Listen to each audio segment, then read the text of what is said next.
A horror TV show features the murders at the Vannicut Psychiatric Institute that occurred in the 1930s. The hospital, overlooking the sea, was the scene of numerous murders of criminally insane patients conducted by the chief surgeon, Dr. Richard Vannicut. One day, his patients revolted, killed the hospital staff, and invaded the room where Vannicut was busy recording himself killing a patient. They then set the hospital on fire and burned it down. However, everyone inside was unable to escape and died due to the security locks that Dr. Richard himself had installed throughout the building. Since then, it has been known that the restored building, now called House on the Hill, is haunted and remains uninhabited to this day, as the spirits of Dr. Vannicut and his patients still reside there, tormented. Elsewhere, while watching the program from her bathtub, a woman calls her distant husband, a tycoon who owns several amusement parks with a twisted sense of humor, named Stephen Price. He and his wife, named Loren, have a loveless and bitter relationship. Stephen answers but immediately hangs up the call as he is being interviewed on the news for the opening of his new amusement park. Stephen takes his interviewers to experience the new rides. They climb into an elevator to board the roller coaster, but it suddenly breaks down. While the elevator is falling, Stephen and the interviewers panic, but before the elevator hits the ground, the floor of the elevator changes appearance and displays the amusement park logo, revealing that the elevator failure was part of the ride itself. The interviewers move on and ride the roller coaster. The tracks suddenly break, but it is just a trick like the elevator. Meanwhile, Stephen calls Loren back. She says she wants to have her birthday party at the haunted house on the hill. Reluctantly, Stephen agrees but tears up Loren's guest list and starts making his own. He leaves, but the guest list is suddenly altered by an invisible force. The next night, for guests, Jennifer, Eddie, Melissa, and Donald arrive for the party with their invitations indicating a cash prize of $1 million for anyone who can survive inside the haunted house on the hill until dawn. There, the house's owner, Watson, meets them and asks them to walk the rest of the way as the entrance is blocked. The guests ask the owner why they were invited since they do not know Stephen personally, but the owner is also confused. As soon as they enter the house, Melissa starts recording and notices the eerie stained glass windows on the ceiling. Watson says they have been there since the place was an asylum. They look for Stephen and Loren, who invited them, but cannot find them. Finally, Loren appears and asks the guests who they are. Suddenly, the stained glass above her shatters. Eddie rushes to save Loren from the falling shards. Stephen appears in front of them and welcomes them to the house. The couple begins to argue, and Stephen tells Loren she might be the first to die in the house. The group discovers that Watson's grandfather and father died after renovating the house. Loren asks her husband where her guests are. Stephen says he changed the list to individuals willing to do anything for the cash prize. However, Stephen adds that the 4 guests who arrived are not the ones he invited. They argue, and it is revealed that Loren tried to kill Stephen in the past, obviously for his money. Stephen pulls her hair back, but she bites his hand, and he lets go. Meanwhile, an operator watches them through the house's security cameras. Angrily, Loren tells Stephen she will take a taxi and go home alone. When Stephen goes down to his guests, Watson demands his payment for the house rental. However, Stephen writes checks for $1 million for Watson and the guests, but says they will only receive it if they stay the whole night. If any of them leave or die, their $1 million will be forfeited and added to the prize. Stephen admits he does not know any of them but still suspects his gold-digging wife is responsible for changing the guests. Watson refuses to play and demands his payment. He rejects the $1 million and starts to leave, but the house automatically locks up, and he cannot get out. He breaks a window to escape but is stopped by iron bars. He tells the guests that the lockdown is an old mechanism created by Dr. Richard to prevent his patients from escaping.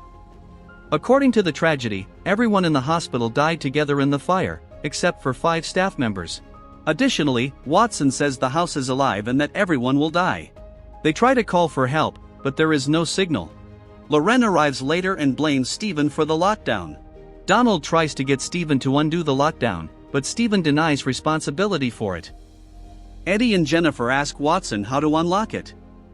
They discover there is a control room in the basement, but Loren warns them about Stephen's surprises and tells them to take a gun. Stephen opens a nearby chest and takes out revolvers. Loren points a gun at her husband to see if they work, but she holds back and gives the gun to Eddie. The three guests leave in search of the exit while Steven apologizes. On their way to the basement, the group encounters horrific statues inside glass cages. They continue walking, but the ceiling suddenly breaks, and Eddie pulls Jennifer in time to save her. Meanwhile, the operator watches the group from the surveillance room and applauds himself for scaring the guests by making the concrete fall. Steven enters and scolds him for locking the house without his permission. The operator tells Steven he wasn't responsible and that it simply happened randomly, so Steven starts blaming his wife.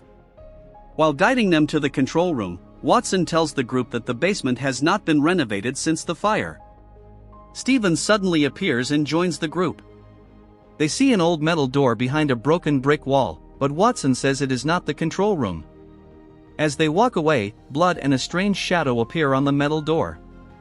Searching for the control room, they find an electroshock therapy room and a saturation chamber where Dr. Richard exposed his schizophrenic patients to strange images and noises to cure them. Eddie and Jennifer separate from Watson and Steven. Jennifer manages to turn on some lights while fiddling with some exposed wires. Looking around, Eddie asks Jennifer who she really is. She admits she is Sarah and wasn't invited, only pretending to be the person on the guest list for her boss, Jennifer Starr. She continues searching, but when she turns around, Eddie has disappeared. She sees a figure moving to the side and follows it. She finds Eddie at the end of the hallway, silently staring at her. She follows him to a morgue where she sees his body trembling demonically. She looks again and finds Eddie standing in front of a blood tank. Eddie jumps into the tank, and Sarah runs to save him. Sarah starts getting pulled in, but the real Eddie appears in front of her, and she manages to break free. They go back upstairs and question Steven about his sinister plans, but he says he was with Watson looking for the control room. He also says the room doesn't exist, frustrating the group. Meanwhile, Melissa wanders the basement to film the house with a camera. She finds an operating room and starts recording. She sees Dr. Richard operating on his patients on the camera screen, but they mysteriously disappear when she lowers the camera. She turns around and finds the ghost of an old patient. The ghost bizarrely runs towards her and attacks, making her scream in terror. The group hears her scream and heads to the basement. They find Melissa's camera next to a blood trail, indicating that the worst happened to her there. Back upstairs, Sarah reviews Melissa's recording. They watch as Melissa is brutally attacked by an invisible force. Loren suddenly appears and asks her husband how he managed to kill Melissa. Loren points a gun at him, but Steven ignores it, thinking the gun isn't loaded.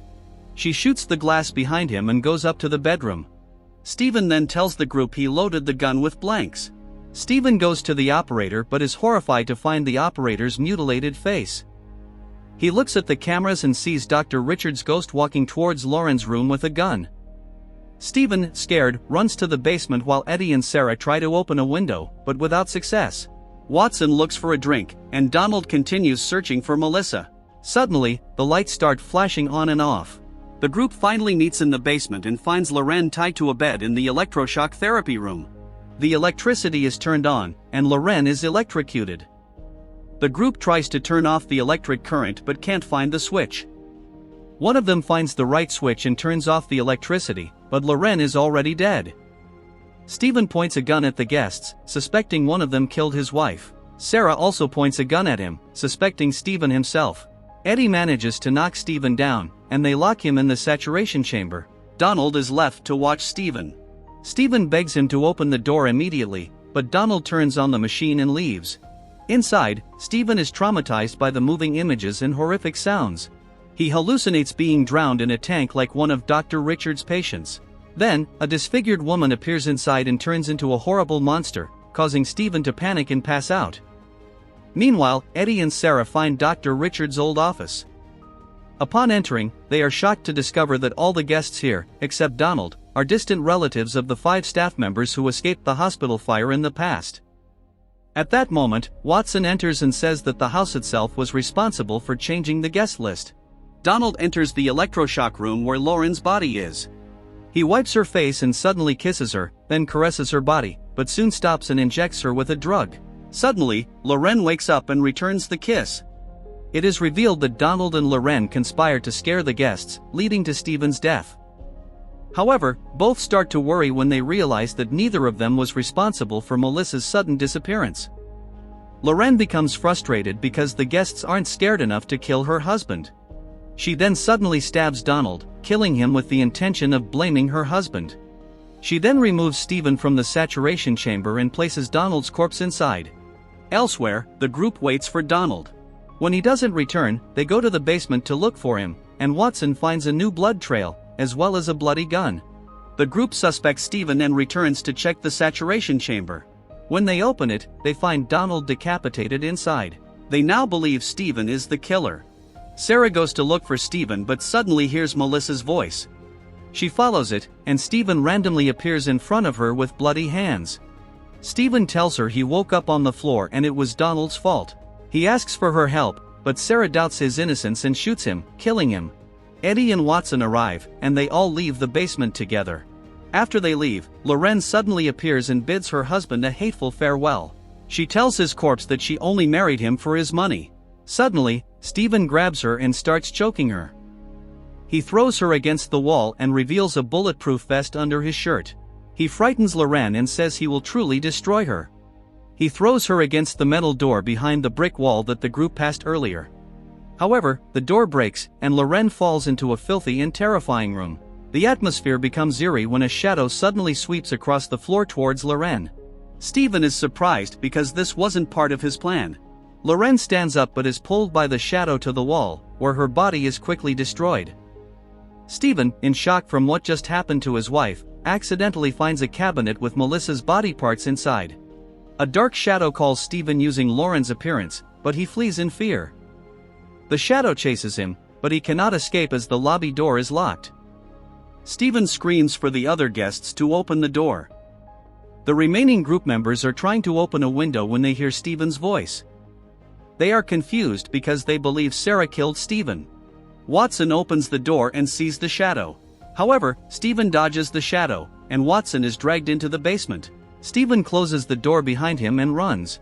He tells Eddie and Sarah that the house is indeed alive and runs to the attic. Meanwhile, Eddie and Sarah watch as the shadow approaches them, and the hallways start growing monstrous teeth. The shadow disappears for a second, but the floor begins to explode, and they run. Stephen reaches the attic and finds a lever to release the lock. He tells Eddie and Sarah that he found an exit. They run upstairs while the shadow takes on Melissa's appearance to try to convince them to stay. The shadow ascends to the attic and attacks Sarah. However, Stephen pushes her out of the way and saves her at the cost of his own life. His body is quickly mummified and then destroyed by the wind. The shadow destroys the pulley holding the window open. Eddie helps Sarah out, but the window closes before he can get out himself.